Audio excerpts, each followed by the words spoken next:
Shalom Bapak Ibu, saudara sekalian. Shalom. Apa kabar? Luar biasa. Luar biasa ya. Alangkah indahnya ketika kita berkumpul bersama ya, hidup dengan rukun. Coba katakan kanan kirinya, saya senang melihat kamu di sini. Senang lihat kamu. Coba berikan senyum yang terbaik buat kanan kirinya. Susah ya, nggak kelihatan ya. Karena pada pakai masker ya, bener nggak? Mau senyum gimana?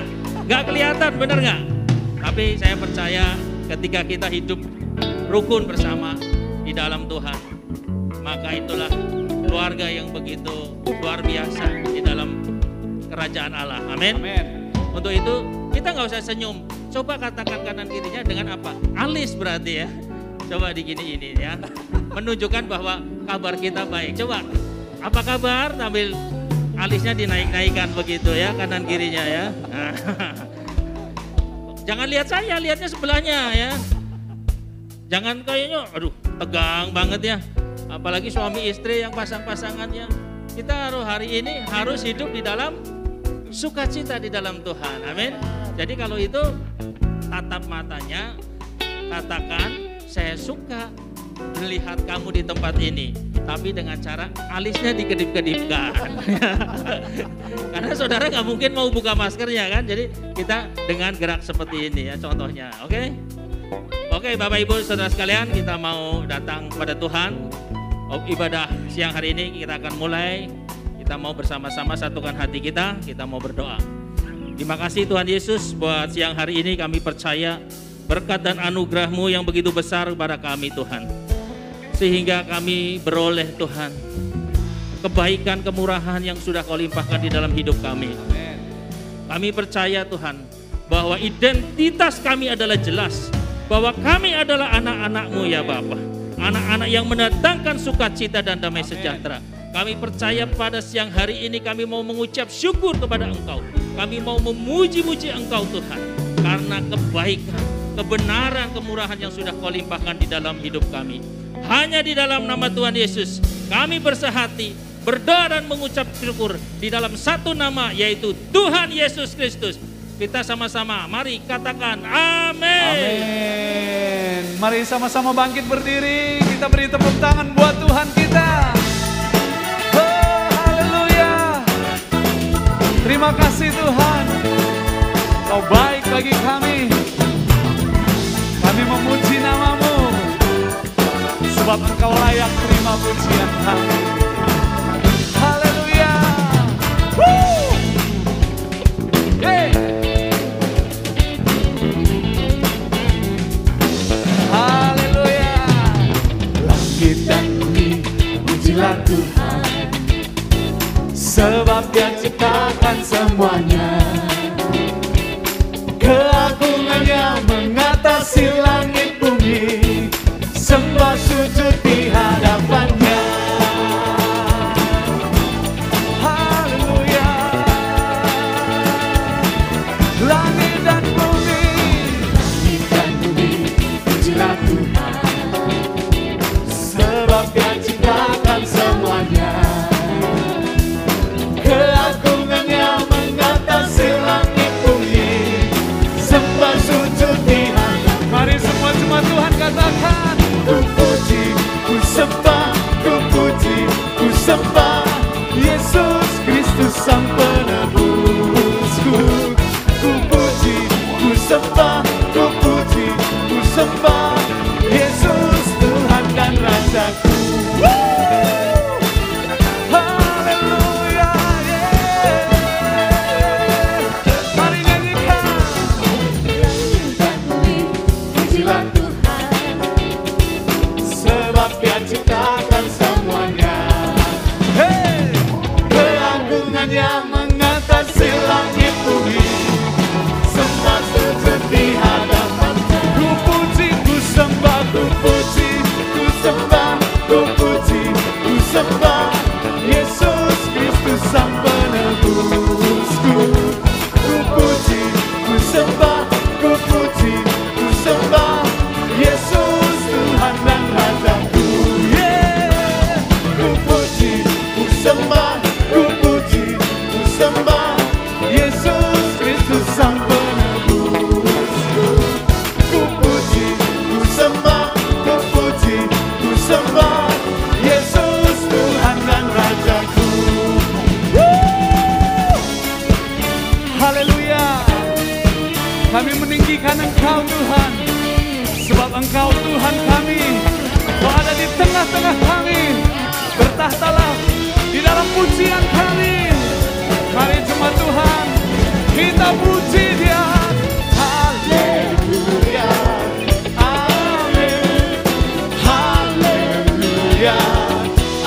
tanganmu.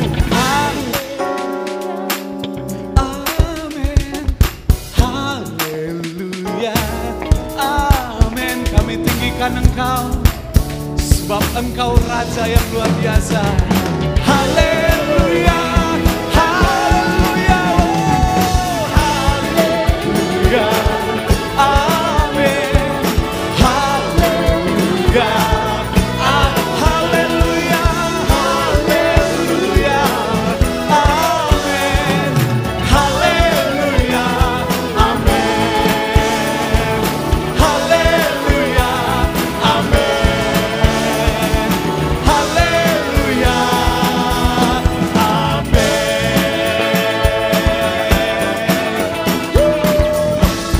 Haleluya.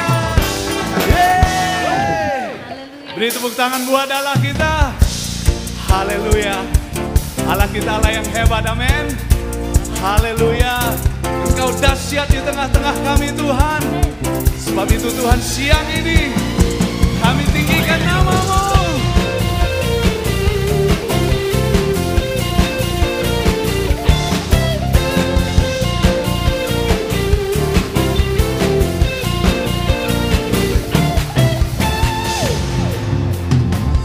Kau yang hidup di dalamku,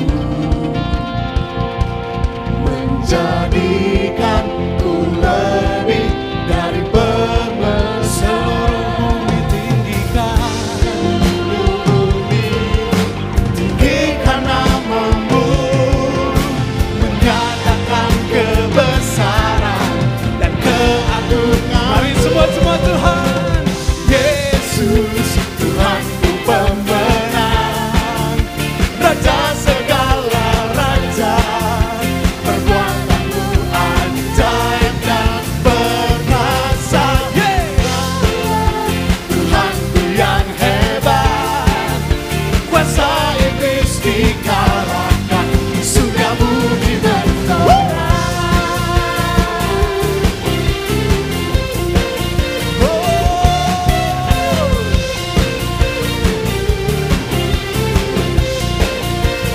Kau yang hidup di dalamku, Kau yang hidup di dalamku,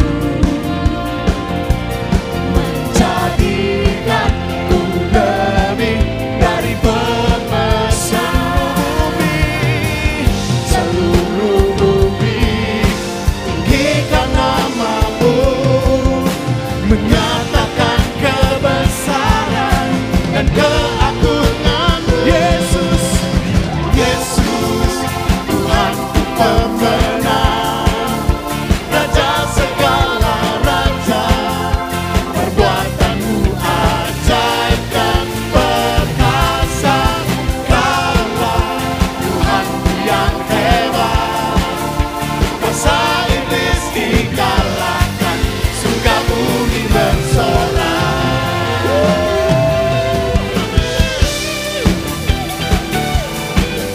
Katakan haleluya. Haleluya. Yesus kita, Yesus pemenang, amin.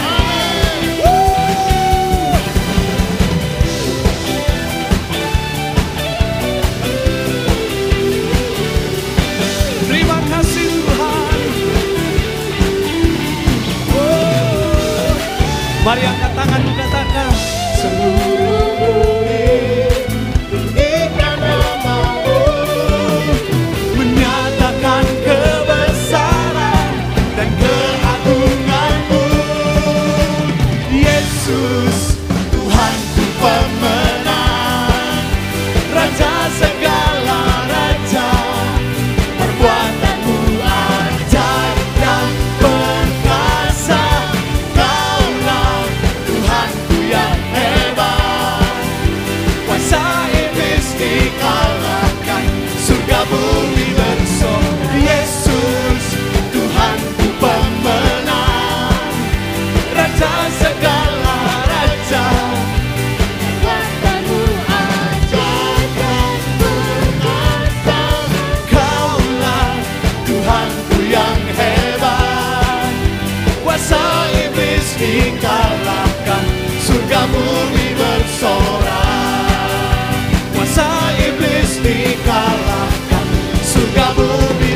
bersorak. Haleluya. Jesus, Engkau dahsyat Tuhan. Haleluya. Firman Tuhan katakan kita lebih daripada pemenang, amin. Beri sorak-sorai orang-orang yang menang di ruangan ini. Allah kita lah yang luar biasa, haleluya, haleluya. Terima kasih Tuhan.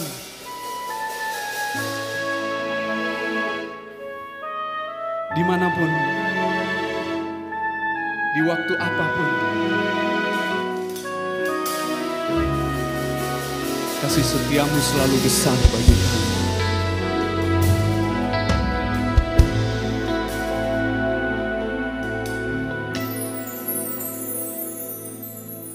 Sungguh besar setiamu,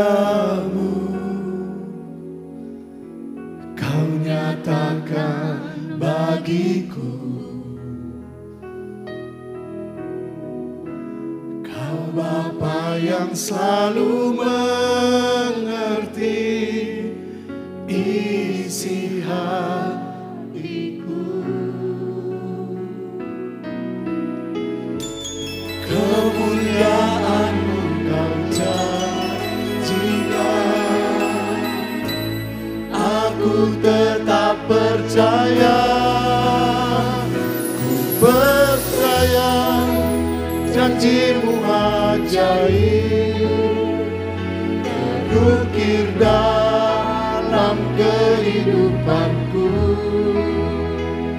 Ku berserah di dalam kekuatan-Mu, ku percaya. Terima kasih Tuhan buat kasih setiamu bagi kami. Sungguh besar setiamu, Kau nyatakan bagiku. Kau Bapa yang selalu mengerti isi hatiku. Kemuliaan-Mu Kau janjikan, aku tetap percaya. Ku percaya janji-Mu ajaib,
Ku percaya,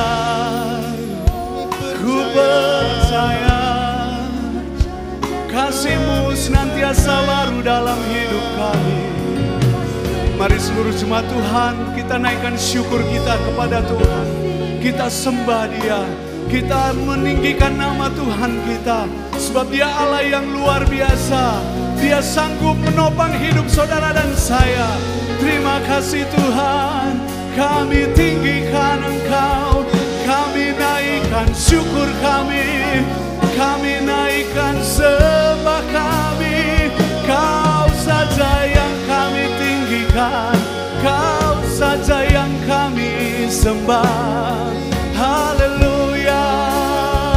Terima kasih buat hari yang Kau beri, terima kasih buat hidup kami, terima kasih buat anugerah-Mu, janji-Mu nyata dalam hidup kami. Kami tinggikan Engkau Tuhan, kami sembah Engkau, Kau saja yang layak, sebab Engkau Tuhan kami, Engkau Allah kami, Engkau pembela kami, Engkau penolong kami. Yesus Tuhan, Yesus Tuhan, Yesus Tuhan. Ku percaya, ku percaya, ku percayakan kuasa-Mu, ku percayakan kemurahan-Mu, ku percayakan kasih setia-Mu yang tak pernah lepas dari hidupku. Tuhan, ku tinggikan Engkau, ku tinggikan Engkau, tiada yang lain Tuhan. Kami sembah, kami muliakan, kami sembah, kami tinggikan. Terima kasih oh Tuhan, Bapa yang baik, Bapa yang baik, Bapa. Haleluya, haleluya, haleluya. Dalam hadirat-Mu ku temukan kekuatan yang baru. Terima kasih Tuhan, terima kasih Tuhan, terima kasih Tuhan.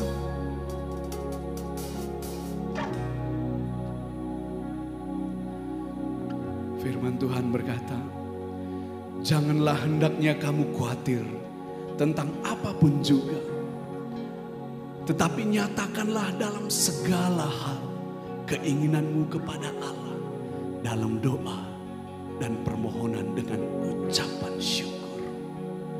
Damai sejahtera Allah yang melampaui segala akal akan memelihara hati dan pikiranmu dalam Kristus Yesus.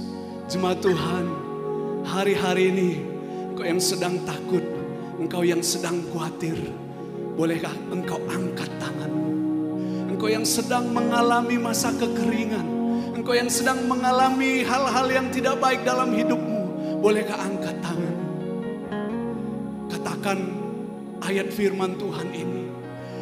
Damai sejahtera Allah yang melampaui segala akal akan memelihara hati dan pikiranku di dalam Kristus Yesus Tuhan. Sekali lagi katakan, damai sejahtera Allah yang melampaui segala akal akan memelihara hati dan pikiranku di dalam Kristus Yesus Tuhan. Mari kita beri tepuk tangan di dalam Tuhan. Mari kita beri kemuliaan hanya bagi Dia. Sebab engkau akan melihat Tuhan sedang membuat jalan yang baru. Tuhan sedang mencurahkan roh-Nya. Tuhan sedang mencurahkan anggur yang baru, urapan yang baru. Yang sakit disembuhkan, yang buta dicelikan, yang lumpuh berjalan, yang sedang mencari jawaban diberikan pertolongan. Bukankah Dia Allah yang sanggup melakukannya? Nama Yesus, nama Yesus, nama Raja di atas segala raja, nama Tuhan di atas segala.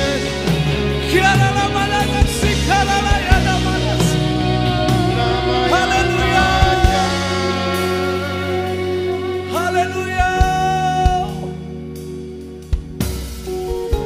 Dia yang sanggup melakukan jauh lebih dari yang kita pikirkan dan doakan.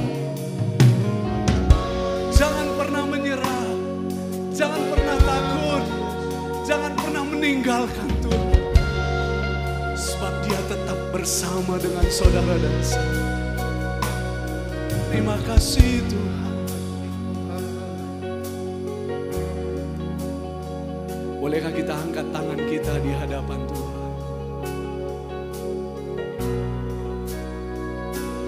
Ku percaya janji-Mu ajaib. Yes Tuhan. Bukit dalam kehidupanku.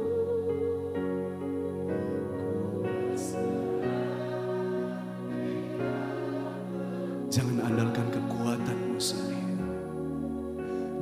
Kau segalanya bagiku. Ku percaya Tuhan. Percaya janji-Mu ajaib. Terukir dalam kehidupanku. Ku berserah di dalam kekuatan-Mu. Ku percaya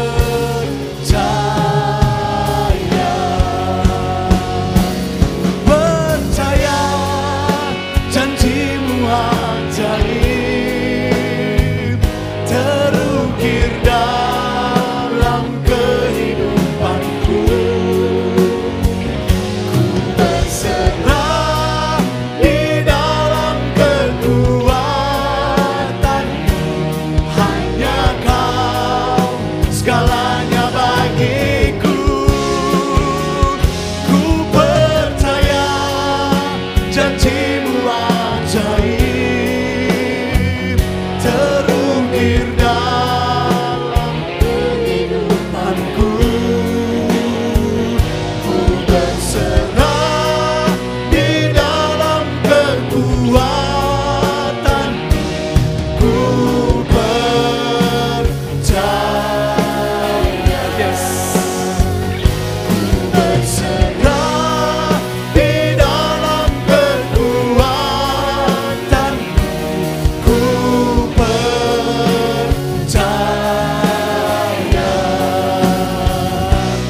Ku percaya.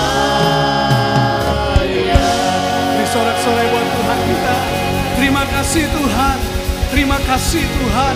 Di dalam Engkau kami berserah. Di dalam kekuatan kuasa-Mu. Sebab Engkau sanggup menopang dan menolong kami. Terima kasih Bapa. Di dalam nama Tuhan Yesus Kristus. Mari seluruh jemaat Tuhan katakan. Amin. Oke, terima kasih Eben dan juga tim Prophetic yang sudah melayani kita semua. Silakan duduk Bapak Ibu Saudara sekalian. Ada beberapa pengumuman untuk minggu ini. Oke, saya beri kesempatan buat jemaat Tuhan yang baru pertama kali hadir, silakan. Boleh isi bangku yang ada di depan juga. Oke, kita akan mendengarkan beberapa pengumuman untuk minggu ini. Selamat datang bagi Bapak Ibu Saudara sekali yang pertama kali hadir ya. Bagi Bapak Ibu yang baru pertama kali hadir di onsite, belum sempat ke counter welcomer untuk mengisi data diri, setelah ibadah jangan langsung pulang ya. Karena tim kami mau berbincang dan juga bisa mengisi data ya, Bapak Ibu yang baru pertama kali hadir. Selanjutnya untuk persembahan dan perpuluhan, Bapak Ibu Saudara sekalian dapat mentransfer ke nama dan nomor rekening atau scan QR mobile bank BCA yang tertera di layar ya. Sedangkan untuk saudara yang di tempat ini bisa memberi persembahan di amplop yang sudah disediakan dan dapat dimasukkan ke kotak yang ada di luar, ya, pintu luar setelah ibadah selesai. Wanita bijak, wow, luar biasa ya, kurang mantap nih kayaknya ya. Sekali lagi ya, wanita bijak, wah begitu dong ya, harus yakin saudara wanita bijak ya. Ini ada acara yang sungguh luar biasa untuk ibu-ibu, wanita muda dan single mom, ya, akan diadakan kembali untuk WB ya.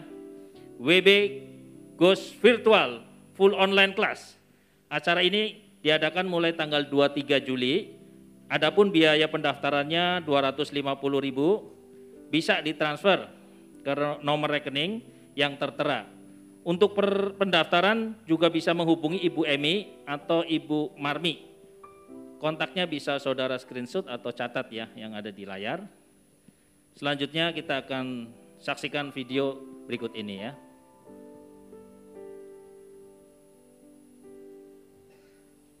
Shalom Jemaat Tuhan, dalam video kali ini akan dijelaskan cara baru untuk menghadiri ibadah onsite tanpa harus melakukan reservasi setiap minggu. Sistem yang digunakan bernama MyQR, artinya setiap jemaat yang sudah terdaftar di Abba Love Palem akan memiliki kode QR masing-masing. Misalnya, saya Dedi Kurniawan sebagai jemaat Abba Love Palem mempunyai kode QR saya sendiri yang tidak akan pernah berubah seperti layaknya sebuah identitas. Kode QR inilah yang akan terus digunakan ketika Anda menghadiri ibadah onsite. Adapun cara untuk mendapatkan kode QR Anda, yaitu buka link Gereja Soft yang bisa Anda dapatkan di aplikasi Abba Love Palem atau bio Instagram Abba Love Palem. Pada tampilan ini, klik ikon My QR yang berada di sebelah kanan atas. Setelah itu, masukkan data diri Anda, nama depan, lalu password dengan format, tanggal, bulan, dan tahun lahir Anda. Selanjutnya, Anda akan melihat tampilan kode QR seperti berikut. Anda bisa download atau screenshot gambar kode QR Anda, simpan di gadget Anda, dan Anda sudah bisa menghadiri ibadah onsite. Pada hari Minggu, saat menghadiri ibadah onsite, Anda hanya perlu men-scan kode QR Anda. Begitupun juga dengan minggu-minggu berikutnya. Sehingga, pastikan Anda selalu memiliki kode QR saat menghadiri ibadah onsite. Sudah paham? Jika Anda mengalami kesulitan atau kendala, Anda dapat menghubungi kontak yang tertera di layar Anda.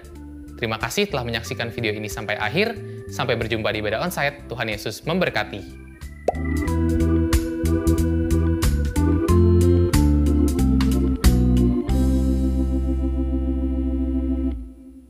Selamat datang di Kega Palem. Untuk papa mama semua. Hari ini kami akan menyampaikan beberapa Pengumuman. Oke, kita mau pengumuman tentang Kega Palem bahwa di bulan Juli, tanggal 3 Juli, bahwa ibadah Kega akan diadakan secara onsite. dan ibadah Koram Deo Kega di Zoom ditiadakan ya teman-teman ya, papa mama di rumah, digantikan ke ibadah onsite tadi di jam 8.30 dan jam 11. Terus yang kedua, Nah, untuk papa mama yang anak-anak yang mau ibadah onsite Kega, pastikan anak-anak Keganya mengikuti prosedur-prosedur kesehatan. Contohnya, pakai masker. pakai masker dan pastikan kondisinya sehat, kuat, ceria. Hahaha. Yes, dan yang ketiga adalah MyQR. Jadi setiap anak-anak yang datang itu harus ada QR-nya untuk Betul. absen Kak Yuriko. Aku udah punya QR, untungnya luar biasa ya. Papa Mama, dalam 2 minggu ini boleh dicek ya di Gereja Softnya apakah anak-anak kita ada MyQR-nya atau belum. Nah, betul banget. Jadi papa mama di rumah pastikan sudah ada QR-nya, dipantau aja terus informasi-informasi terupdate dari gereja. Bisa juga hubungin kakak-kakak pembina yang ada di Komsel atau di Koram Deo nanti ya. Nah, dan tidak kalah penting ya untuk anak-anak Kega yang sudah SMP Yang mau kelas 6 SD. kelas 6 SD yang mau ke teens ya, jangan dulu karena Kita mau ada yang spesial buat kalian semua. Ya. Apa itu Kak? Nantikan aja ya. pokoknya teman-teman jangan dulu ya, ditahan dulu ya. Oke, itu aja pengumuman dari kami berdua. Saya Kak Romi. Saya Kak Yuriko. Bye-bye. Bye-bye. Let's go.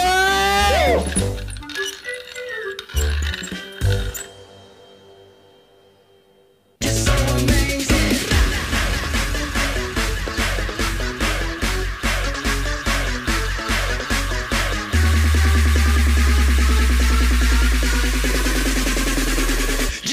amazing.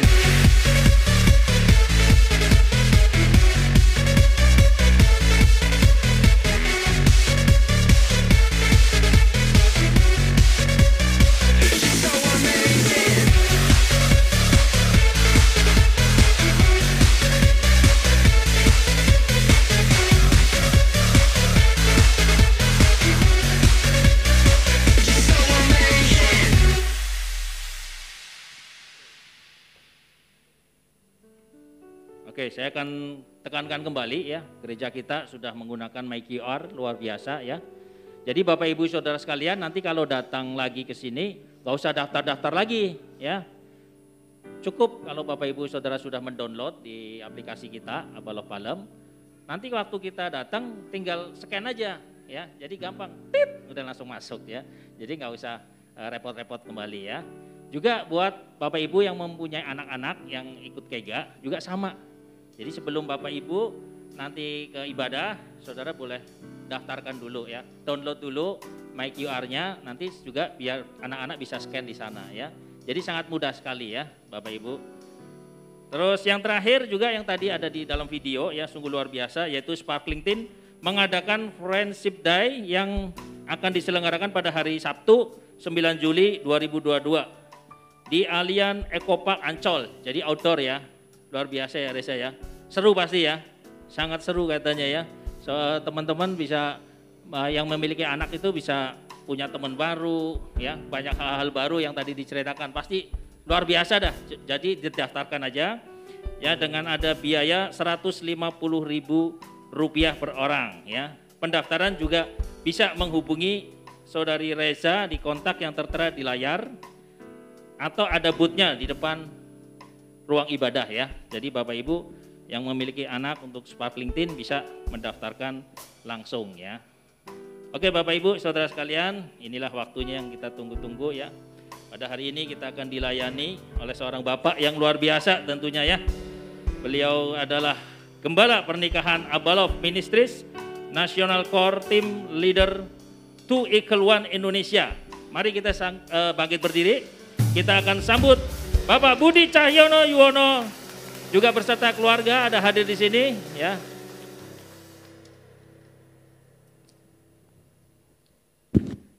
Terima kasih.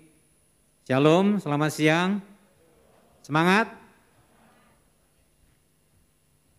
Kita udah 2 tahun gak ketemu, 2,5 tahun ya. Tidak ketemu dalam kondisi seperti ini tentunya membuat kita berbeda.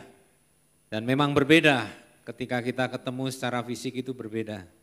Cuman tetap pakai masker karena kita percaya ya itu adalah satu upaya kita untuk mencegah penularan. Hari ini saya diminta untuk menyampaikan tentang meneguhkan tentang identitas dan potensi. Saya percaya setiap kita dipanggil Tuhan sebagai orang tua, sebagai anak untuk saling menguatkan satu dengan yang lain. Terutama sebagai orang tua, ayah. Tuhan mau memakai setiap pria, ayah di tempat ini untuk menjadi berkat meneguhkan potensi yang Tuhan berikan kepada setiap anak kita. Dan saudara akan menemukan cara yang luar biasa ketika anak-anakmu diteguhkan oleh kata-kata yang keluar daripada seorang ayah. Saudara, dari salah satu pengarang buku yaitu Casey Carson tentang The World is Need a Father, seorang ayah itu punya 4 fungsi saudara yang utama. Yang pertama adalah menetapkan satu standar moral kepada anak-anaknya. Yang kedua adalah memberikan identitas kepada setiap anak-anak yang Tuhan percayakan dalam keluarga itu. Yang ketiga, seorang ayah juga memberikan rasa aman kepada keluarga dengan cara mencintai mereka. Dan yang keempat adalah meneguhkan potensi setiap anak yang Tuhan percayakan. Saudara, hari ini kita bicara poin yang keempat, tetapi kita mau belajar sebenarnya dasar firman Tuhan apa sih?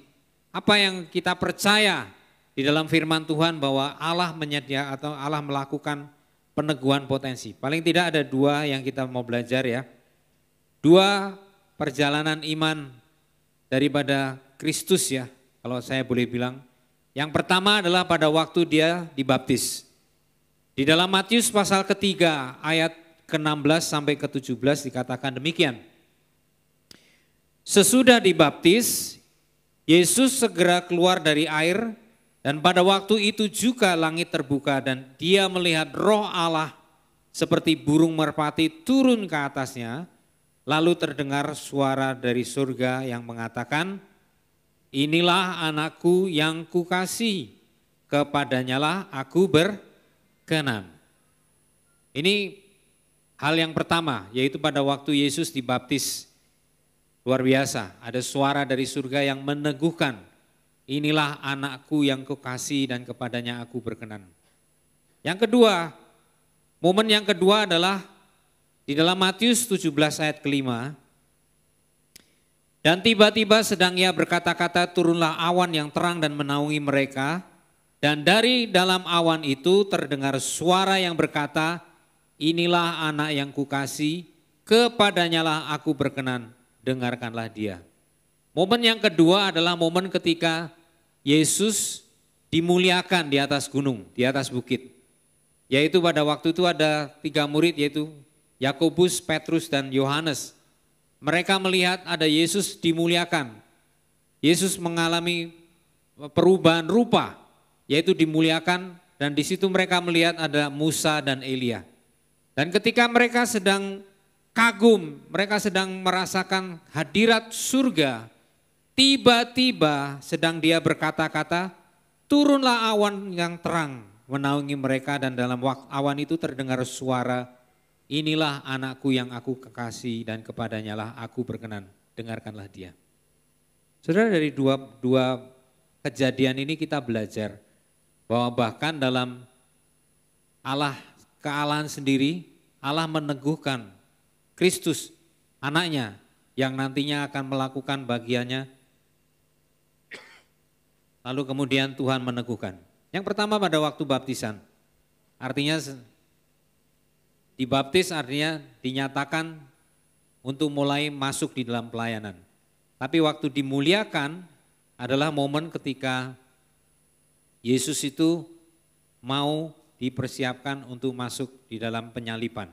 Jadi dua kejadian yang sangat penting ini membutuhkan peneguhan Bapa. Nah, yang pertama kita belajar tentang peneguhan Allah Bapa ketika Yesus dibaptis. Ada 3 kata yang menarik. Yaitu yang pertama, inilah anakku yang kukasihi, kepadanya aku berkenan. Yang pertama bicara tentang inilah anakku. Ini bicara tentang identitas. Bicara tentang Allah memperkenalkan ini siapa. Setiap kita perlu punya yang namanya identitas yang jelas. Who you are, siapa kita di dalam Tuhan. Tuhan cuma bilang bahwa tidak ada yang lain. Ini adalah anakku sendiri. Artinya apa? Dia punya gambar dan peta dan teladan. Dan gambarnya Bapa sendiri itu, karena mereka adalah Allah yang punya pribadi, 3 pribadi, Allah Bapa, Anak, Putra, dan Roh Kudus. Inilah anakku yang aku kasih. Jadi bicara tentang ayah, saudara. Bicara tentang pribadi Bapa. Sebenarnya Bapa itu punya tugas yang cukup berat, tapi juga punya cukup penting. Bagi anak perempuan, seorang ayah, seorang laki-laki, artinya mau menyatakan bahwa dia mau mengasihi anaknya. Mengasihi itu artinya berani berkorban, memberikan perhatian, menyediakan kepedulian, itulah kasih, saudara. Bukan kasih yang menuntut, tetapi kasih yang memberi. Kasih satu arah, kasih agape, kasih yang tidak menuntut. Tapi bagi seorang laki-laki, saudara, peneguhan siapa kamu adalah the son, adalah anak laki-laki. Kenapa demikian? Karena Tuhan mau anak ini bukan hanya nantinya menjadi anak, tetapi menjadi laki-laki. Kalau bicara tentang seorang ayah memberikan identitas. Jadi bukan hanya anak yang terus, anak laki-laki yang terus anak-anak statusnya, tetapi satu hari dia akan menjadi seorang laki-laki. Apa artinya? Ada kekuatan, ada otoritas, ada kata-kata yang mendorong, menguatkan. Dan satu hari dia akan menggantikan sang ayah. Bahkan lebih baik lagi. Itu adalah harapan seorang ayah, seorang laki-laki. Jadi kita belajar dari Allah Bapa sendiri meneguhkan, ini adalah anakku laki-laki. Ini adalah anakku. Tuhan mau bilang begitu. Lalu hal yang kedua, bukan hanya sekedar dia bicara tentang ini adalah anakku. Tetapi yang kedua Tuhan bilang yang aku kasihi. Jadi Tuhan mau menyatakan bahwa Allah Bapa mengasihi. Ini menjadi satu teladan bahwa seorang ayah akan mengasihi dengan kasih yang tidak bersyarat. Artinya apa saudara?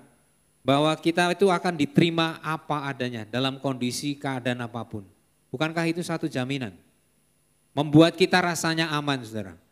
Kita banyak dalam hidup ini saya menemukan bahkan orang yang sudah dewasa, sudah tua, tapi nggak punya rasa aman saudara. Mungkin karena kita kehilangan jaminan bahwa Bapa kita mengasihi, atau mungkin karena kita diperlakukan oleh ayah kita secara jasmani yang membuat kita ini tidak pernah punya rasa aman. Mungkin karena ditinggal atau mungkin karena papa nggak setia dan sebagainya, tetapi meninggalkan satu bekas sehingga saya rasanya nggak aman. Tetapi Tuhan mau bilang, inilah anakku yang aku kasih, di mana Allah mengasihi dia dengan kasih yang tidak terbatas. Dan berikutnya dikatakan kepadanya aku berkenan. Kalau berkenan itu artinya apa sih? Berkenan itu artinya kita bangga.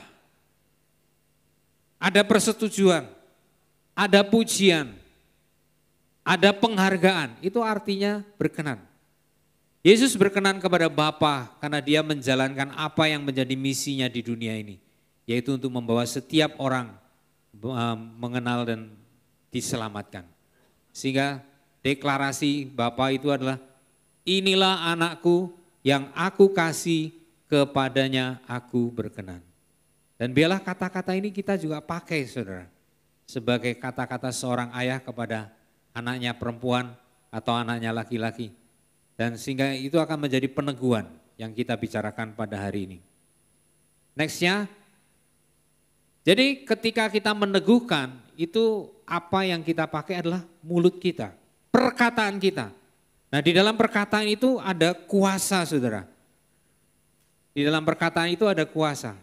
Nah perkataan Bapa di sini pada waktu itu juga ketika Yesus dimuliakan, dikatakan bahwa dan tiba-tiba sedang dia berkata-kata, turunlah awan yang terang yang menaungi mereka. Dan dari dalam awan itu terdengar suara yang berkata, inilah anak yang kukasih dan kepadanya aku berkenan, dengarkanlah dia. 3 hal yang kita bisa pelajari di sini. Yang pertama, Bapa itu berkata. Jadi meneguhkan itu dengan cara perkataan. Lalu hal yang kedua, Bapa itu hadir. Di tengah-tengah tiba-tiba mereka sedang berkumpul dan Yesus sedang berkata-kata. Kemudian Bapa di surga hadir dengan suaranya.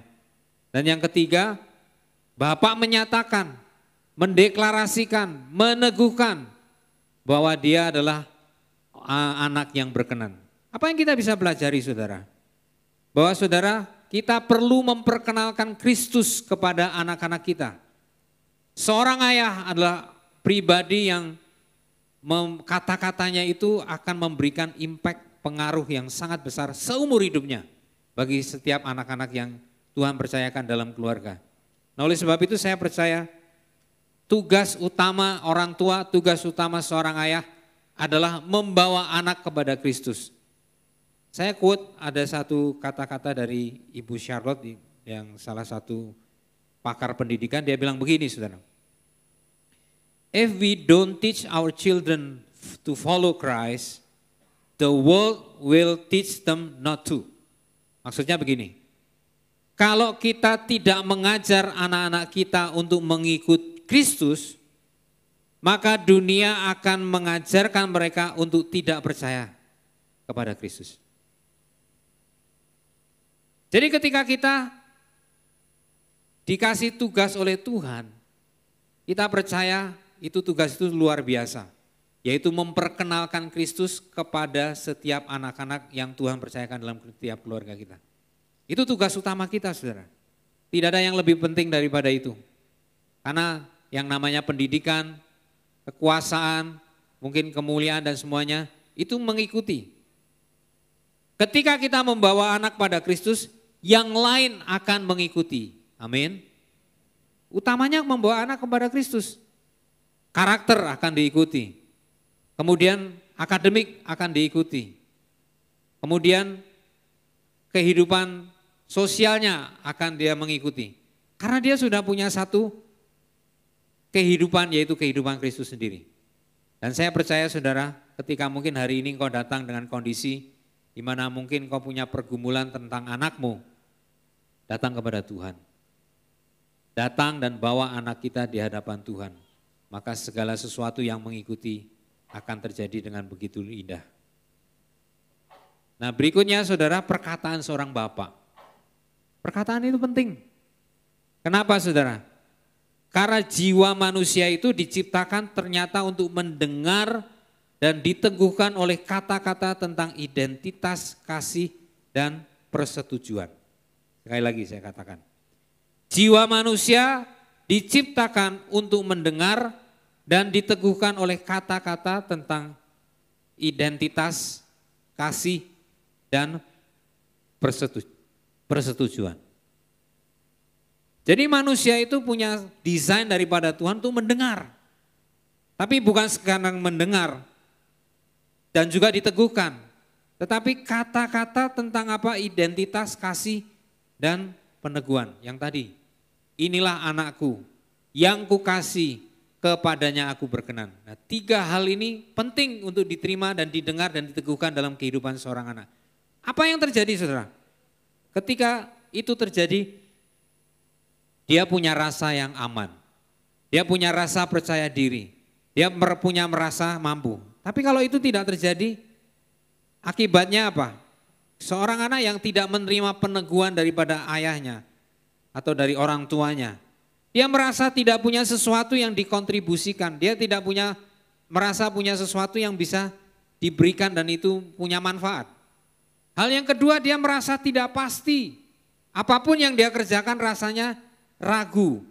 Sehingga dia selalu mempertanyakan diri sendiri. Poin yang ketiga, dia selalu tanya tentang dirinya sendiri. Sebetulnya apa yang saya lakukan ini baik atau enggak sih? Sebenarnya yang saya lakukan ini benar atau enggak sih? Dan yang keempat, dia tidak menjadi orang yang dewasa. Karena dia tidak pernah punya keyakinan dan lebih banyak diwarnai oleh keraguan, dia tidak punya satu tanggung jawab, berani mengambil risiko. Sehingga hidupnya itu ya berputar-putar seperti itu. Tapi saya percaya siang ini Tuhan berbicara kepada kita, teguhkan anakmu, engkau akan melihat hal yang berubah terjadi dalam kehidupannya. Lalu berikutnya, perkataan seorang ayah itu menghadirkan sebuah kenyataan. Jadi apa yang kita katakan itu hadir dalam kehidupan anak-anak kita. Sebagai contoh di dalam Alkitab ditulis di dalam kitab Kejadian 2 ayat 19 dan 20 dikatakan demikian. Manusia memberi nama tiap-tiap makhluk hidup, demikianlah nanti nama makhluk itu. Jadi ada otoritas menghadirkan kenyataan terjadi dalam kehidupan ciptaan Tuhan. Tapi bukan hanya sekedar ciptaan Tuhan. Manusia yang Tuhan ciptakan itu juga memberikan nama Hawa kepada istrinya. Sebab dialah yang akan menjadi ibu dari semua yang hidup. Menghadirkan kenyataan bahwa Hawa nantinya akan menjadi ibu dari semua yang hidup. Tapi juga bukan berhenti di situ. Setelah Adam hidup 130 tahun, dia memperanakan seorang laki-laki menurut rupa dan gambarnya. Ada modelnya. Lalu dia beri nama siapa? Set kepadanya. Nah nama Set ini sebetulnya adalah anak ketiga dari Adam dan Hawa karena Habel mati. Nah Set ini adalah penggantinya Habel. Ada pengertian kompensasi. Tetapi yang menarik adalah lewat keturunan Set ini nanti akan lahir Kristus. Jadi luar biasa saudara. Kita bisa melihat bagaimana perkataan itu menghadirkan satu kenyataan yang ada di surga terjadi di bumi. Jadi perkataan kita perlu connect terus dengan Bapa di surga. Nah apa yang kita perlu kerjakan dalam kata-kata ini? Yaitu memberikan nasihat, menguatkan, dan menugaskan. Jadi ada otoritas Tuhan. Menasihatkan perlu otoritas. Kemudian menguatkan itu perlu otoritas, kepekaan daripada Roh Kudus. Dan juga menugaskan atau meminta itu ada otoritas. Jadi kata-kata itu luar biasa saudara. Bisa menghadirkan apa yang terjadi di surga terjadi di bumi. tapi juga punya otoritas untuk menasehati, menguatkan, menghibur, dan meneguhkan. Macam-macam saudara. Jadi saya ingin sampaikan di sini perkataan seorang bapak itu sangat berkuasa. Oleh sebab itu kita lakukan sesuai dengan kehendak Tuhan. Nah, bicara tentang kata-kata, apa yang kita katakan kalau gitu? Di sini saya sampaikan ada 4 aspek di dalam kita memberikan peneguhan. Yang pertama saudara, kita meneguhkan kehidupan seorang anak itu seluruh aspeknya. Baik itu bicara tentang spiritualnya, emosinya, bicara tentang intelektualnya, bicara tentang sosial dan fisiknya. Jadi kita ketika ketemu dengan seorang anak, kita jangan kata-kata yang negatif saudara. Kamu adalah orang yang berharga di mata Tuhan. Memang kamu belum mampu, tapi Roh Kristus yang ada dalam hidupmu akan membuat engkau mampu dan menjadi orang yang sesuai dengan yang Tuhan mau. Nah itu kata-kata yang menguatkan, meneguhkan. Lalu apa lagi saudara? Di dalam kita memberikan peneguhan, itu peneguhan sesuai dengan musim kehidupan. Paling tidak kalau bicara tentang seorang anak, ada musim balita, ada musim usia sekolah, ada musim ketika dia remaja, ada ketika dia sudah menjadi dewasa. Ketika dia masih sebagai seorang anak balita, apa yang dibutuhkan? Dia merasa dirinya mampu dan dia merasa pandai, sanggup gitu ya. Lalu ketika sebagai seorang anak usia sekolah, apa yang dibutuhkan? Yaitu karakter. Karakter kepada ketaatan, karakter untuk mendengar perintah, karakter untuk berbagi, memaafkan. Karakter itu perlu dibangun di situ saudara. Jadi karakter kehidupan seseorang anak itu ternyata dibentuk 80% itu ada terjadi ketika anak usia 0 sampai 12 tahun. Oleh sebab itu penting. Itu menjadi fondasi dasar kehidupan seorang. Nah ketika dia masuk di dalam masa remaja usia 12 sampai 18, itu usia untuk dia melakukan eksplorasi. Dia melakukan eksplorasi dengan cara dia bersosialisasi. Nah di dalam momen-momen seperti itu, apa yang kita perlu kerjakan? Yaitu kita membantu anak-anak bisa berinteraksi dengan temannya. Meskipun dia ada di tengah-tengah temannya yang nilainya berbeda, value kekristenannya mungkin berbeda, dia tidak dipengaruhi, tetapi dia mempengaruhi. Dia memberikan dampak dengan kehidupan karakter yang nyata dalam kehidupannya. Dan ketika dia menjadi dewasa, apa yang kita perlu teguhkan? Yaitu panggilan. Karena ketika sudah dipersiapkan dengan begitu baik dari 0 sampai 18 tahun, inilah waktunya setiap anak-anak itu masuk di dalam panggilan Tuhan. Di dalam tradisi Yahudi saudara, ada satu momen, ada satu waktu di mana mereka itu mentahbiskan seorang anak menjadi orang dewasa. Di dalam tradisi Yahudi mereka tidak mengenal yang namanya remaja. Mereka yang mengenal adalah anak-anak dan orang dewasa. Dan ketika seorang anak-anak melewati waktunya untuk menjadi dewasa, mereka melakukan satu ritual yang namanya bar mitzvah atau bat mitzvah ya. Untuk anak laki-laki atau anak perempuan itu dilakukan dengan waktu yang berbeda. Nah apa yang mereka lakukan adalah meneguhkan, menubuatkan, menyatakan bahwa kamu sekarang bukan anak-anak lagi. Tetapi kamu sekarang menjadi bagian daripada masyarakat orang dewasa. Makanya kalau kita ingat Yesus waktu dia dibawa orang tuanya, Yusuf dan Maria, lalu di Yerusalem itu dia sudah duduk bersama dengan ahli Taurat dan orang Farisi dan sebagainya, imam-imam itu ketika usianya 12 tahun. Karena dia sudah menjadi bagian dari masyarakat orang dewasa. Nah saudara, bagi kita yang bukan orang Yahudi mengikuti tradisi Yahudi, biasanya usia 21 tahun. Kita anggap menjadi usia yang dewasa. Kenapa 21 tahun? Kalau kita coba hubungkan dengan kehidupan kita, 21 tahun itu adalah usia ketika seorang anak mungkin selesai kuliahnya, ya 21, 22. Kemudian mulai masuk ke dalam dunia kerja, dunia nyata, dunia dia bisa memberikan kontribusi kepada masyarakat dan ada orang-orang yang ada di sekitarnya saudara. Itu usia 21 tahun. Jadi aspek yang kita berikan adalah peneguhan tentang tergantung musimnya. Lalu yang ketiga, kita meneguhkan apa? Tentang talenta dan keunikan. Setiap anak kita punya keunikan dan talenta. Misalnya apa? Pinter musik, olahraga, kemudian sosialisasinya bagus. Itu semua adalah sesuatu yang menarik, saudara. Saudara perhatikan, seorang anak remaja itu kalau dia punya keahlian dalam olahraga tertentu, katakanlah dia basket. Dia menjadi seorang anak yang confident, dia menjadi seorang anak yang percaya diri. Kenapa? Karena dia merasa lewat olahraga itu dia dihargai. Atau dia punya kemampuan musik yang baik, ya. Sehingga kemanapun dia, ketika dia berada, dia bisa main gitar katakanlah, itu menjadi satu momen di mana bisa menghadirkan satu suasana yang berbeda. Ya, lalu kemudian orang yang mampu berkomunikasi dengan baik. Saudara, tapi kita jangan berkecil hati. Meskipun kita mungkin tidak punya banyak talenta, tetapi Tuhan mengasihi kita. Tuhan memberikan kemampuan yang berbeda-beda kepada setiap kita, saudara. Dulu waktu saya remaja, saya juga nggak bisa main musik. Saya juga tidak suka olahraga. Mungkin wajah saya juga tidak ganteng, saudara. Saya ngerasa seperti itu. Tapi di dalam usia remaja itulah justru saya ketemu Tuhan. Saya menjadi orang yang berbeda. Jadi jangan berkecil hati, saudara. Wajah kita boleh rata-rata, tetapi roh kita di atas rata-rata. Amin. Itu yang membuat berbeda. Daripada wajah kita di atas rata-rata, roh kita di bawah rata-rata, itu wah jauh tuh. Seharusnya kita punya modal yang jauh lebih hebat, yang harusnya dipakai oleh Tuhan lebih dahsyat.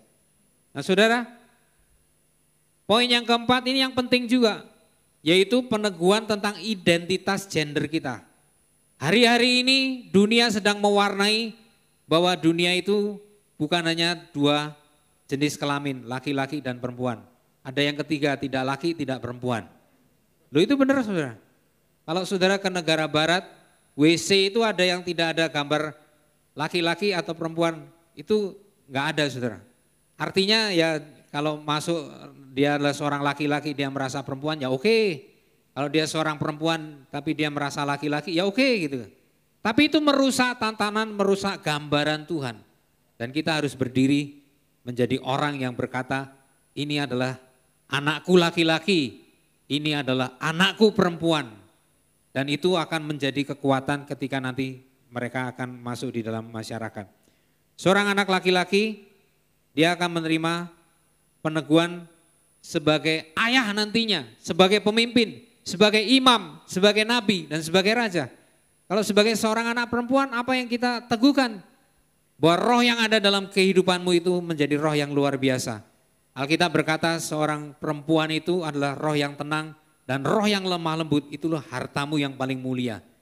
Teguhkan, menjadi seorang perempuan yang feminin, yang melayani, yang punya hati lembut, yang hatinya meskipun lembut tetapi dia kuat di dalam Tuhan, dia tidak dipengaruhi. Nah hasilnya apa ketika kita lakukan itu?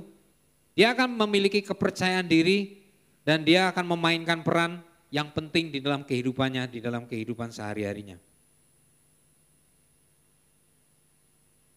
Nah kita sebagai orang tua punya tugas yang berbeda-beda.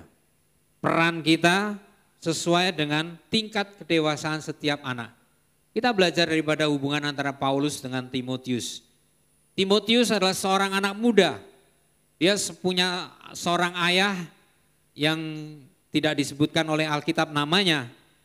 Tetapi kita tahu bahwa dia punya ayah yang bukan orang percaya, orang Yunani. Tapi dia punya seorang ayah rohani, yaitu Paulus. Tapi dalam beberapa ayat kita bisa mempelajari bahwa Paulus menyebutkan Timotius dengan cara yang berbeda-beda. Yang pertama di dalam 1 Timotius pasal yang pertama ayatnya yang kedua dikatakan, kepada Timotius anakku yang sah di dalam iman. Jadi menyebut Timotius itu sebagai anakku yang sah di dalam iman.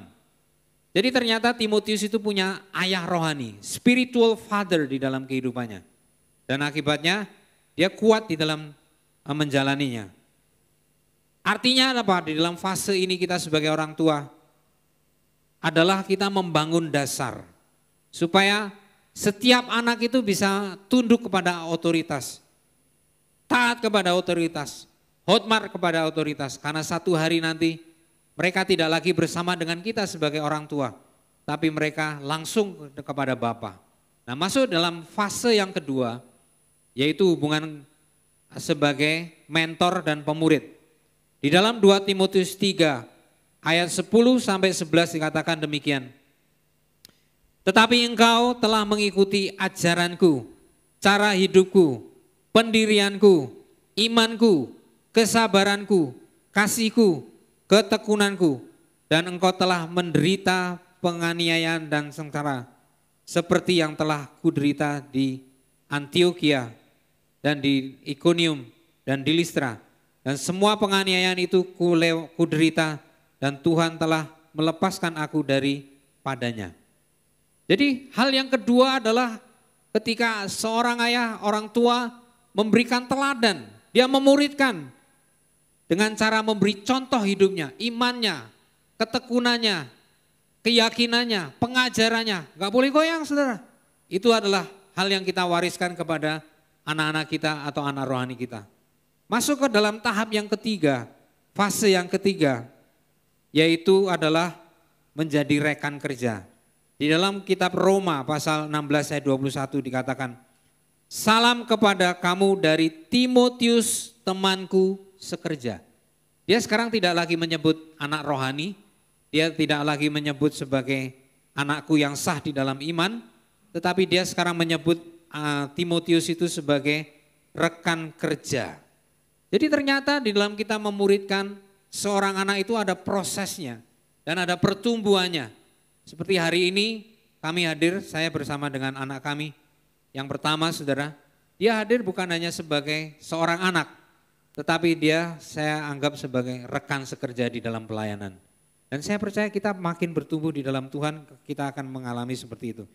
Jadi sebagai rekan bekerja, apa yang diharapkan? Kita saling melengkapi, saling menguatkan, saling menolong. Dan itu kalau saudara bisa alami dalam kehidupan ini, saudara akan menjadi penuh dengan sukacita.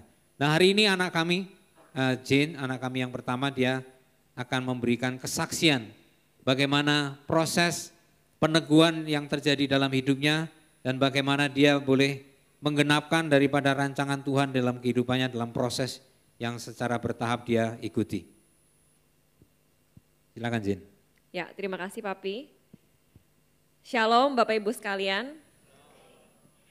Nama saya Jane, saya anak pertama dari orang tua saya dan ini foto yang Bapak Ibu lihat di depan adalah saat saya masih kecil dan foto yang kanan adalah saat bulan lalu saya akhirnya wisuda dari Harvard S2 dan di sini keluarga mendukung sekalian merayakan. Jadi mungkin hari ini saya akan sharing sedikit. Ada 4 fase kehidupan di mana saya merasa orang tua saya sangat mendukung. Pertama saat saya SMA, kedua saat saya kuliah S1, ketiga saat saya kuliah S2, dan keempat saat saya nanti bekerja sekarang. Jadi saya mulai dulu dari yang pertama saat saya SMA. Jadi mungkin sedikit backstory-nya. Salah satu peneguhan dari orang tua saya yang paling saya ingat adalah tentang identitas saya dalam Kristus, bahwa hidup saya bukan tentang Jane, tapi tentang Tuhan. Sebelum saya masuk nih ke SMA, saya SMP dulu waktu itu. Terus saya ingat ada satu perbincangan di pagi hari. Jadi ibu saya ini orang yang sangat peduli politik. Jadi setiap pagi waktu kita makan roti bareng, makan telur gitu, selalu mami update lah apa ini yang terjadi di dalam konstelasi politik Indonesia. Nah, saya merasa kadang-kadang suka kesal, kok kenapa ya pemerintahan kita tuh korupsi banget. Sampai satu hari saya bilang ke mami, kita pindah warga negara aja ya ke Singapura atau ke Amerika gitu, kayaknya lebih baik ya di situ daripada negara ini. Tapi aku ingat waktu itu mami bilang, jaga ya mulut kamu ya, jangan pernah ngomong kayak gitu. Kita nih orang Indonesia, Tuhan punya rencana buat kamu berada sebagai orang Indonesia di tempat ini. Karena hidup kamu tuh bukan tentang kamu, bukan tentang kenyamanan kita, bukan tentang kenyamanan keluarga kita, tapi tentang Tuhan. Dari situ aku dapetin banget gitu bahwa wah hidup aku tuh bukan tentang diri aku, tapi tentang Tuhan. Dan kalau Tuhan menempatkan aku sebagai seorang Indonesia, artinya ada peran yang Tuhan ingin aku lakukan di negara ini. Jadi itu sedikit backstory. Saat aku SMA, mungkin kalau Bapak Ibu punya anak yang lagi mau ambil jurusan IPA IPS waktu tahun 2009, itu aku. Terus berbekal identitas tersebut bahwa hidup aku tuh bukan diri aku sendiri tapi Tuhan. Selalu setiap keputusan aku bawa ke dalam Tuhan, ke dalam hadirat Tuhan. Dan ini waktu itu juga sama. Semua guru-guru, semua orang tua murid yang lain, teman-teman bilang kamu ambil IPA aja karena kebetulan puji Tuhan nilai aku cukup bagus. Tapi karena aku pengen gitu untuk berkontribusi lebih gitu buat negara ini, terus satu saat nanti mungkin bisa masuk pemerintahan gitu kan. Aku pikir belajar soal geografi, ekonomi sama sosiologi kayaknya lebih relevan. Nah waktu itu aku ingat orang tua mendukung walaupun yang lain tidak mendukung dan aku dapat juga dari Tuhan kayaknya iya, ya udah akhirnya aku beranjak ke IPS. Dan itu menurut aku peneguhan pertama. Bahwa apa yang aku pilih aku bawa ke hadapan Tuhan dan juga diteguhkan oleh orang tua. Pas aku mau kuliah, pertanyaannya kuliahnya di mana dan ambil jurusan apa. Sama karena hidup aku ini bukan milik aku sendiri tapi milik Tuhan, maka aku perlu tanya Tuhan. Kebetulan tuh rasanya Tuhan bilang kayak aku mau kamu kuliah di luar negeri. Kalau Bapak Ibu kenal aku tuh sebenarnya nggak suka ya jauh-jauh dari orang tua, dari keluarga. Pengennya ya yang lokal-lokal aja gitu. Tapi entah kenapa, karena hidup ini bukan punya Jane tapi punya Tuhan, aku mau ikut apa yang Tuhan suruh. Dan waktu Tuhan suruh aku keluar negeri di Christian University. Kenapa? Karena mungkin ke depannya Tuhan tahu bahwa kamu akan menghadapi banyak tantangan, paham-paham lain, sehingga kamu perlu kuat dulu nih pas S1.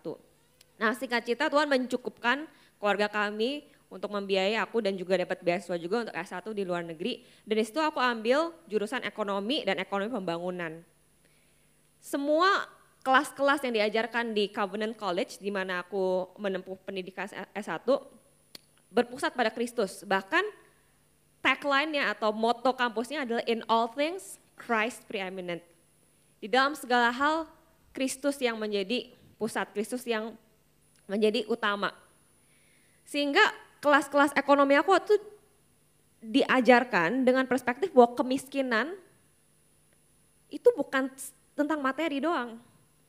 Tapi kemiskinan pada dasarnya adalah rusaknya hubungan antara Tuhan dengan manusia dengan manusia lain, dan manusia dengan alam semesta, dengan seluruh ciptaannya. Makanya itu kalau kita mau untuk benar-benar beresin masalah kemiskinan ini, perlu ada aspek pemulihan hubungan tersebut. Terus fast forward lagi, pas aku mau S2. Jadi setelah aku S1, aku bekerja di satu organisasi internasional yang berhubungan dengan pembangunan bangsa, gitu, pembangunan negara-negara berkembang. Dan lewat channel itu ada kesempatan buat aku masuk ke Harvard. Nah, waktu Harvard ini juga aku gentar. Kenapa? Karena aku merasa nggak mampu, ya secara kapasitas nggak mampu, secara finansial juga kurang mampu. Tapi sekali lagi, ada peneguhan yang diberikan oleh orang tua. Ada identitas yang dulu dari kecil dipupuk bahwa hidup kamu tuh bukan diri kamu sendiri tapi tol Kristus. Maka itu papi bilang, kamu doa kalau emang Tuhan mau kamu masuk ke Harvard, maka Tuhan akan buka jalan. Lalu ya udah, papi doa, mami doa, aku doa, dan kita dapetin sepakat bahwa yes, you're going there, kamu akan ke sana. Wah, takut sekali sebenarnya. Tapi sekali lagi gitu ya, udah kita melangkah dengan iman. Akhirnya ke sana dan juga dapat beasiswa dari LPDP, dari Kementerian Keuangan. Nah, karena hidup ini bukan tentang aku, bukan tentang pendidikannya aku, bukan tentang prestige masuk Harvard, hal pertama yang aku lakukan pas aku masuk ke Harvard adalah, next slide, aku langsung cari komunitas Kristen. Nah, oh ya ini sebelumnya ini papi, yang it's not about you, it's about God. Bukan keinginan kamu sekarang kamu dari di Harvard, tapi Tuhan yang mau kamu ke situ. Ya, jadi di sini, kalau di kiri atas, mungkin Bapak Ibu bisa lihat bahwa ini adalah grup aku yang di Harvard, namanya Harvard Christian Fellowship. Dan di sana Christian Fellowship ini nggak terbatas pada satu sekolah, karena waktu kan aku sekolah kebijakan publik, the Harvard Kennedy School. Tapi ini ada juga dari Harvard Business School, sekolah bisnisnya di sana, Harvard Medical School, sekolah kedokteran, ada Harvard Graduate School of Education, sekolah edukasi, dan juga sekolah-sekolah lainnya. Dan di sini kami berkumpul, kami sharing gitu, pergumulan kami apa, butuh doanya apa, terus di sini kami saling menguatkan. Aku pengen fokus hari ini ke gambar di kanan bawah, itu adalah jalanan yang sangat berarti dan punya makna yang dalam buat aku. Itu adalah jalan di belakang kampus aku di Harvard Kennedy School saat musim gugur. Jadi cantik banget. Kalau di Amerika ada 4 musim, di situ semua daun-daunnya berubah warna, jadi cantik banget. Jalan ini yang setiap 2 hari sekali aku tempuh bersama teman-teman aku untuk kita doa keliling. Karena aku percaya bahwa di Harvard banyak sekali ya kita dipenuhi dengan paham-paham dari seluruh dunia gitu yang trying to change the world. Kita perlu firm dalam firman Tuhan. Jadi aku bersama dengan beberapa teman aku mulai namanya doa keliling. Setiap 2 hari sekali buat kampus. Menariknya ini sebenarnya bukan dari diri aku sendiri. Aku terinspirasi dari teman-teman aku dari Harvard Business School. Bayangin, some of the best minds of the world are from Harvard Business School. Mereka run New York City, Wall Street, semua mereka gitu kan. All the big consulting firms itu mereka semua. Yang menariknya adalah teman-teman aku yang di Harvard Business School ini ingin mendatangkan kerajaan Tuhan di kampusnya mereka gitu. Sehingga mereka mengadakan doa keliling meskipun cuma 10-15 menit. Jangka waktu antara kelas 1 dan kelas lain kan biasa ada intermissionnya itu. Mereka ngumpul gitu untuk doa keliling gitu dari gedung satu ke gedung yang lain. Terus aku pikir if they're doing it, my campus should also do it. Ya udah akhirnya aku bersama teman-teman aku juga mengadakan itu meskipun gak setiap hari. Ternyata Tuhan bekerja lewat doa keliling tersebut. Aku ingat satu kali saat aku lagi doa keliling sama beberapa teman aku yang Kristen juga di Harvard Kennedy School, Tuhan tuh ingetin, ada satu dosen yang Kristen yang ngajar di kampusnya aku dan dia salah satu dosen favorit. Dia ngajar social policy waktu itu. Terus aku diingetin bahwa it's one thing to become a Harvard student, but it's another level to become a professor at Harvard. Itu satu hal udah keren juga masuk Harvard sebagai murid. Tapi sesuatu yang lebih keren lagi kalau seorang bisa menjadi dosen, profesor yang mengajar murid-murid yang masuk ke Harvard. Jadi Tuhan ingetin, he has a role to play. Ya udah akhirnya dengan berbekal itu aku bilang oke, aku akan email dia. Akhirnya kalau Bapak Ibu lihat yang nomor 1 itu aku email dia. Aku bilang salah satu paragrafnya bahwa kami percaya Tuhan memiliki rencana yang khusus dengan mendapatkan Anda sebagai profesor di kampus ini untuk menyampaikan kabar baik pada mahasiswa di sini. Terus dia langsung menjawab kayak sehari setelah itu dia bilang, benar juga, thank you udah mengingatkan saya tentang hal ini. Tapi aku takut karena agak aneh ya buat bilang bahwa saya orang Kristen gitu dan dengan segala sekularisme yang ada, tolong doakan saya. Makanya dia ngomong tolong dukungan doanya agar saya dapat memiliki keberanian untuk membagikan Injil di kelas terakhir dan melakukannya dengan hikmat dari Tuhan. Ya udah, sejak email ini ada, saya sama teman-teman saya langsung semangat banget tuh. Biasanya kita suka kayak, aduh should we skip this session gitu kan untuk doa keliling. Tapi enggak, kita bisa doa setiap hari buat si dosen ini. Dan aku ingat hari terakhir kelas social policy, waktu aku juga ikut kelasnya dia. Intinya dia ngomong tentang kebijakan publik yang saya ajarkan hari ini kepada kalian-kalian semua. Bukan solusi dari segalanya. Banyak sekali kebijakan-kebijakan yang buruk, yang sebenarnya juga well-intentioned policies. Tapi ternyata pas diimplementasiin tidak sebaik yang kita harapkan. Mungkin itu adalah suatu pertanda bahwa kebijakan publik yang baik, sebaik apapun bukanlah suatu solusi buat semuanya. Dan mungkin juga itu ada suatu pertanda bahwa ada suatu hal yang lebih besar lagi yang dapat menjadi solusi terhadap semua kejahatan, semua kerusakan yang terjadi di dunia ini. Dan mungkin itu karena kita memiliki hubungan yang putus dengan pencipta kita. Terus aku langsung merinding kan, hah serius ngomong kayak gitu. Terus dia bilang, mungkin itu juga menjadi jawaban kalau kita bisa hubungan kembali dengan pencipta kita. Dia nggak ngomong penciptanya itu siapa, more details enggak, tapi dia bilang kalau kalian tertarik dengan topik ini, kalian bisa datang ke office saya gitu kan. Wah luar biasa sekali. Ini kejadian April 2019. April 2020, tahun berikutnya, aku nggak tahu, kayaknya aku email dia lagi tanya, gimana, apa kabar? Terus habis itu dosen ini bilang, iya, kamu tahu sejak hari itu aku udah nggak lagi bagiin tentang Injil di hari terakhir kelas. Sekarang hari pertama kelas, aku udah bilang, halo guys, welcome to the social policy class. Enggak gitu ngomongnya, itu very Singlish ya, karena dia orang bule. Dia bilang, hari ini kita mau belajar social policy lewat perspektif saya, dan saya adalah seorang pengikut Kristus. Kalau kalian tidak setuju dengan pendapat saya, nggak apa-apa, kita diskusi aja. Tapi ini akan menjadi basis pengajaran saya. So aku terharu banget bahwa Tuhan bisa menggunakan seorang Jane yang tadinya takut banget masuk ke Harvard untuk bisa mengingatkan dia bahwa hey, you have a bigger role to play here. Dan itu semua kenapa? Karena aku memiliki identitas yang kuat, yang firm di dalam Tuhan. Bahwa hidup ini bukan tentang Jane, bukan tentang hebatan aku bisa masuk Harvard, bukan tentang aku pintar, bukan tentang aku kaya, tapi tentang Tuhan. Dan itu identitas itu divalidasi oleh orang tua. Mungkin next. Jadi puji Tuhan waktu aku lulus dari Harvard, disertasi atau tesisnya aku kebetulan juga top 5% di Harvard Kennedy School. Dan ternyata sampai ke telinganya Ibu Sri Mulyani, Menteri Keuangan, lalu dia posting gitu. Nah di sini sekali lagi ada ingatan dari papi mami, ingat ya, hidup itu bukan tentang kamu Jane, tapi tentang Tuhan.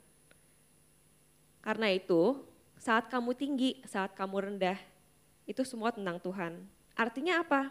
Saat kamu tinggi, kamu gak bisa bermegah. Saat kamu di post Sri Mulyani, dapat yang terbaik di Harvard Kennedy School, it's not about you. It's about Jesus. So you have nothing to boast about. Tapi saat kamu rendah, aku juga sempat mengalami banyak sekali waktu-waktu ya di Harvard di mana aku suka nangis karena menurut aku pelajarannya terlalu susah. Di situ juga orang tua bilang, it's not about you, it's about God. Jadi kamu harus terus berjuang.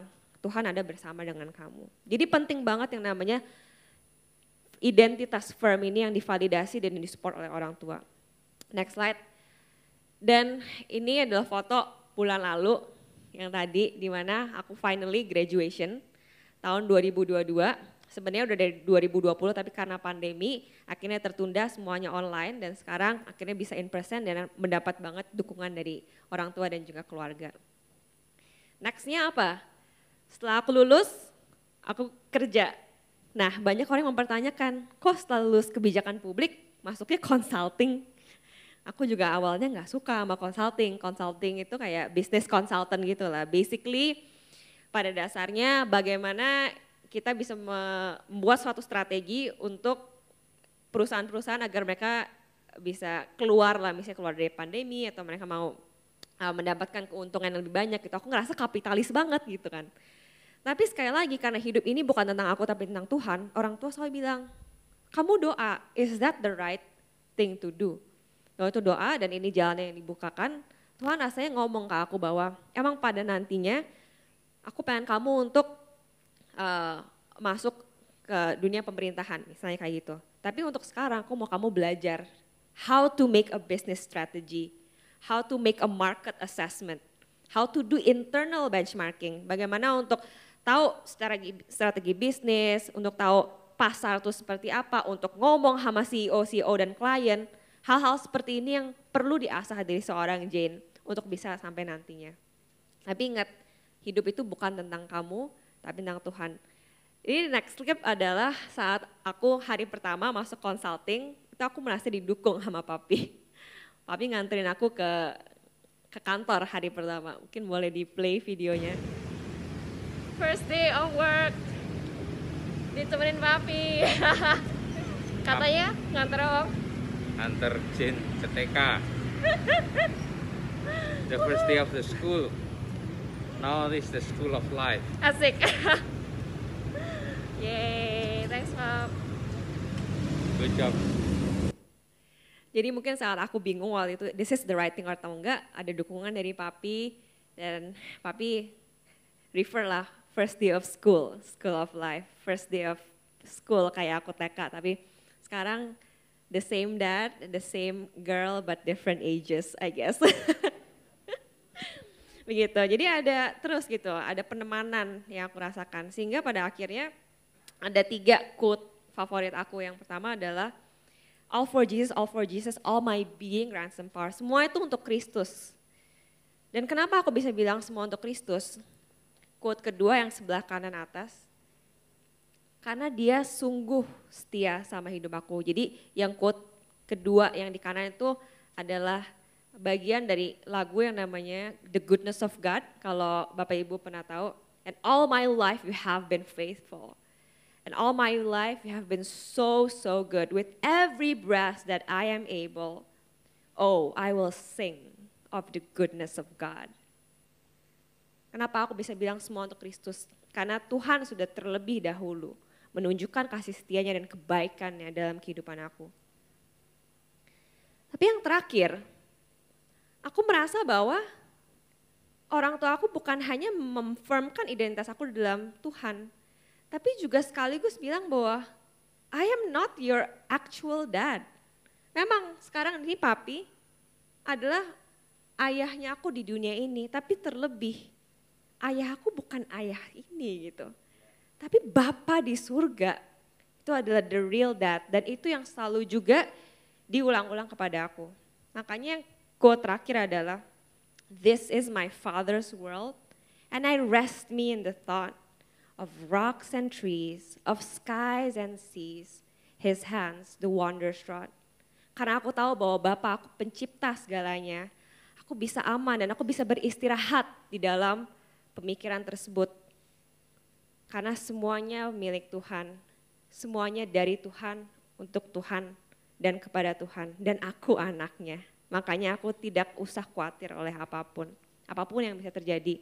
Cuman ada identitas itu yang diberikan kepada aku, diberikan kepada Allah Bapa, kepada Yesus saat baptisan, saat transfigurasi. Dan sekarang papi sebagai perantara juga mengatakan hal yang sama. Bukan konekin aku ke papi, tapi konekin aku ke papi yang di surga. It's not about you, it's about God. Karena hidup ini bukan tentang diri kita, tapi tentang Tuhan. Karena bagiku hidup adalah Kristus dan mati adalah keuntungan. Filipi 1 ayat 21. Dan itulah identitas yang senantiasa diberikan dan juga diingatkan oleh papi kepada aku. Mungkin segitu, Pak. Iya. Maaf kesaksiannya lama, tapi saya percaya dari message ini kita melihat bahwa Tuhan tidak pernah meninggalkan kita. Apapun musim yang sedang kita hadapi, mungkin ada di dalam lembah atau mungkin ada di atas, it is not about you, it is not about me, it is about God. Bukan tentang saya, bukan tentang kamu, tetapi tentang Tuhan. Hidupku menggenapi firman-Mu, ada mujizat sertai tiap langkahku. Kau bersamaku di dalamku, jadi bukti kebesaran-Mu.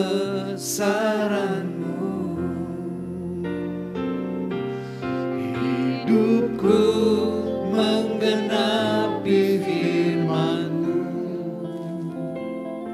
tanda mujizat sertai tiap langkahku. Kau bersamaku, di dalamku, jadi bukti kebesaran-Mu.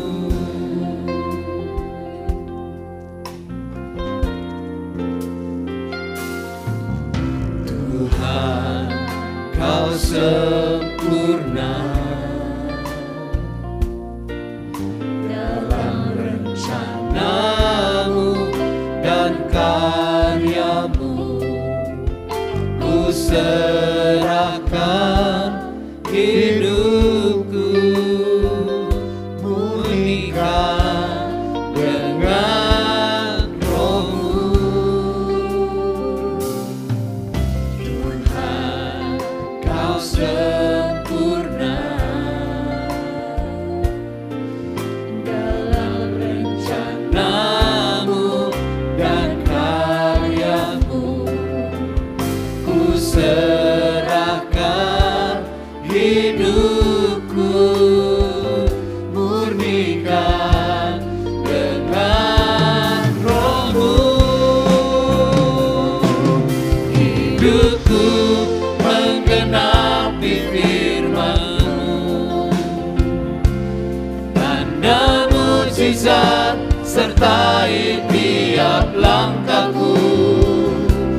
Kau bersamaku, di dalamku, jadi bukti kebesaran. Mari bangkit berdiri saudara. Hidupku menggenapi firman, Taruh tanganmu di dadamu. tanda mujizat sertai tiap langkahku. Kau akan melihat mujizat itu. Kau bersamaku, di dalamku, jadi bukti kebesaran-Mu. Kau bersamaku,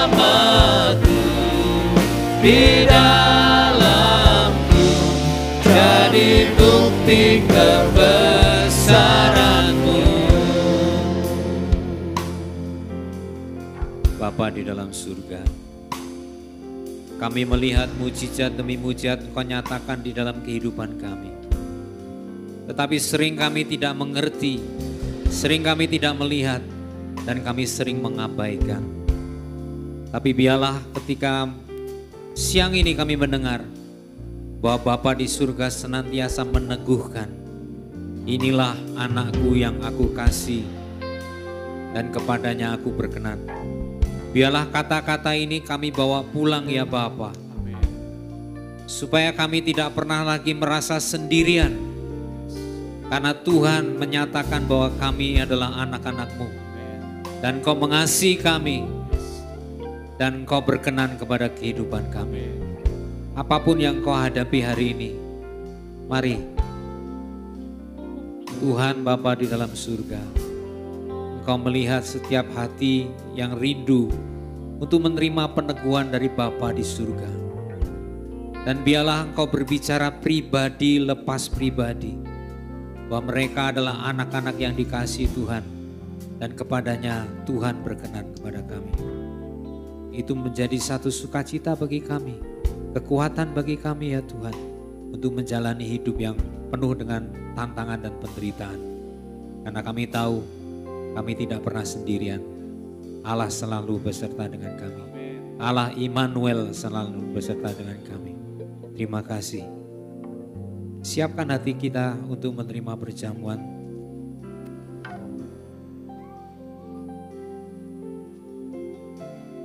Baik, mari Bapak Ibu, saya undang untuk kita tetap berdiri. Kita mau masuk dalam perjamuan kudus. Bapak Ibu, adakah yang masih belum mendapatkan hosti dan anggur, bisa lambaikan tangan. Ya, di depan tolong usher bisa kasih di depan sebelah kanan saya. Ada lagi yang di belakang, bisa lambaikan tangan biar kami bisa layani Bapak Ibu. Yang di belakang tolong. Yang di depan ada seorang ibu juga. Ada lagi?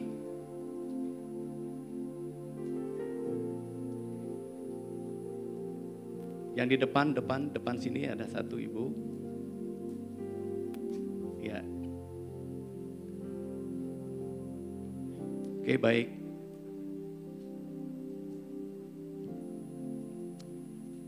Mari kita mau datang kepada Tuhan.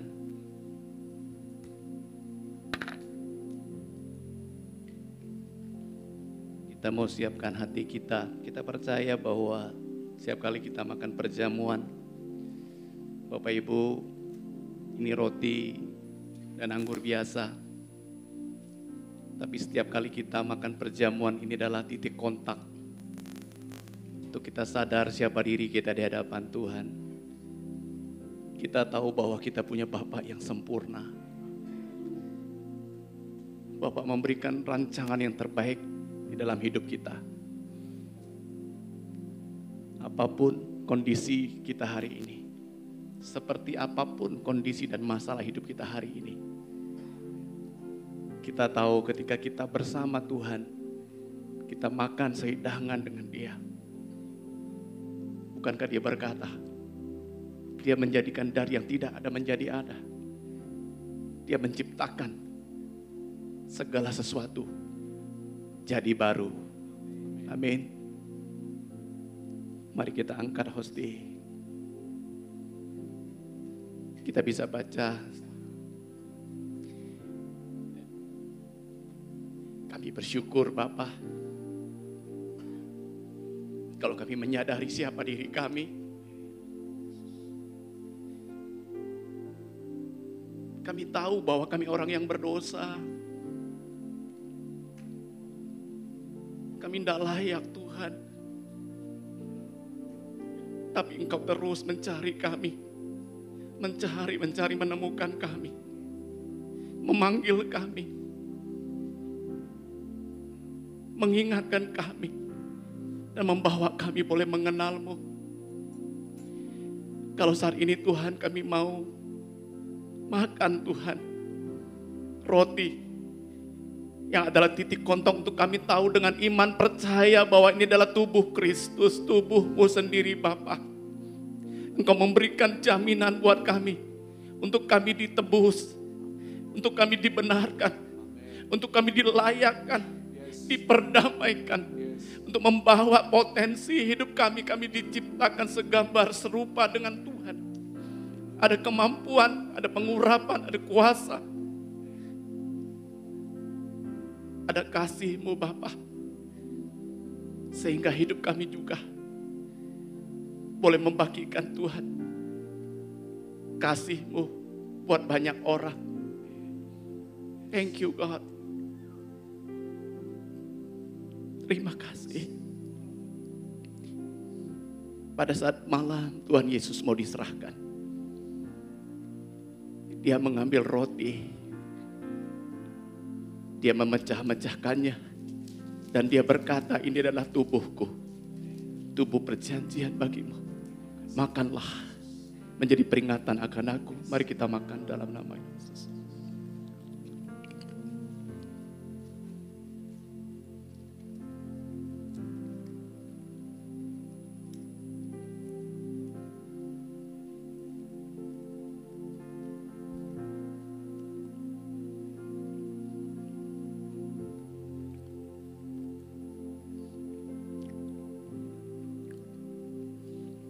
Setelah makan, Dia mengambil cawan dan Dia berkata, cawan ini adalah perjanjian baru yang dimeteraikan oleh darahku.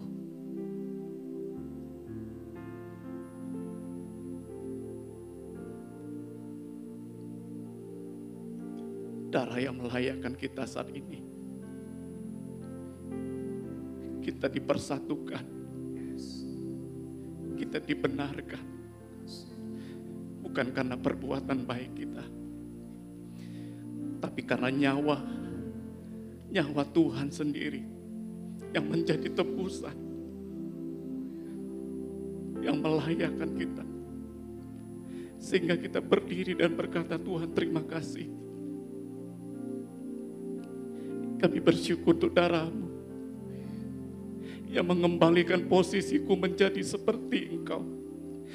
Mengembalikan potensi kami yang hilang, yang salah. Terima kasih Bapa. Mari kita minum dalam nama Yesus.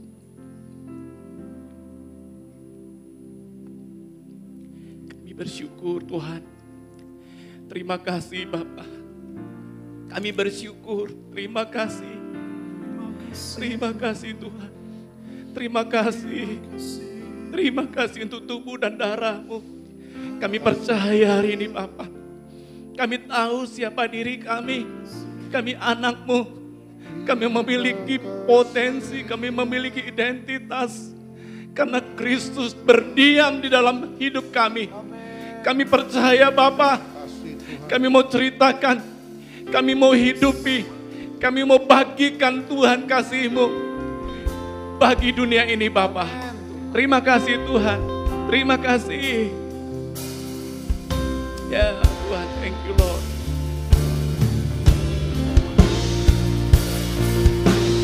Hidupku menggenapi firman-Mu. Ini doa kami Bapa. Dan mujizat sertai tiap langkahku. Kau bersamaku di dalamku, jadi bukti kebesaran-Mu. Hidupku menggenapi. Kami mau genapi Bapa setiap langkah hidup kami Tuhan. Tanda mujizat sertai tiap langkahku. Kau bersamaku di dalamku, jadi bukti kebesaran-Mu. Bapak terima kasih buat siang hari ini. Kami gereja Tuhan di tempat ini berdoa buat Budi, Tuhan, Kak Ber, dan Jen. Kami bersyukur buat hidup para hamba-hamba-Mu ini Bapa. Kami tahu apa yang mereka sedang kerjakan Bapa buat dunia ini. Kami tahu Tuhan, mereka akan terus bekerja melakukan yang terbaik. Kami berdoa terus Tuhan, pegang tangan mereka, hidup mereka, hati mereka, mata mereka untuk melihat, mendengar, memiliki hati seperti hati Tuhan. Tuhan kami percaya dimanapun Tuhan tempatkan Jen Tuhan, dimanapun Tuhan, dia boleh menjadi terang dan garam. Amen. Thank you Bapak buat Mas Bud, Tuhan Kak Ber, buat orang tua yang sungguh-sungguh berjeri lelah buat Tuhan memberikan teladan, memberikan afirmasi, potensi, meneguhkan buat anaknya. Di dalam model daripada kerinduan Bapa sendiri untuk melahirkan generasi yang takut akan Tuhan. Amen. Lindungi, berkati Tuhan apa yang mereka kerjakan dalam nama Yesus. Terima kasih buat siang hari ini, kami bersyukur buat hadir-Mu di tengah-tengah kami, buat firman-Mu kami percaya. Kami mau belajar terus menghidupinya Tuhan. Kami memiliki Bapa yang benar. Kami memiliki Kristus Tuhan menjadi Tuhan dan Raja atas hidup kami. Mari Bapak Ibu kita mau terima berkat Tuhan, kita mau arahkan hati kita, angkat tangan kita. Tuhan menyinari engkau dengan wajah-Nya. Tuhan memberkati engkau dimanapun engkau ada. Tuhan memberikan damai sejahtera, sukacita. Ketika engkau tahu bahwa engkau punya Bapa yang benar. Engkau punya Allah yang hidup, yang tidak dapat dibatasi oleh apapun. Terus kerjakan bagianmu. Setialah dengan panggilan hidupmu. Terus jadi berkat, jadi terang dan garam dunia ini dimanapun engkau ada. Terima kasih Bapa, dalam nama Bapa, Putra dan Roh Kudus, dalam nama Tuhan Yesus Kristus kami terima berkat-Mu. Siap kita yang percaya kita katakan amin. Thank you Bapak Ibu, Tuhan berkati.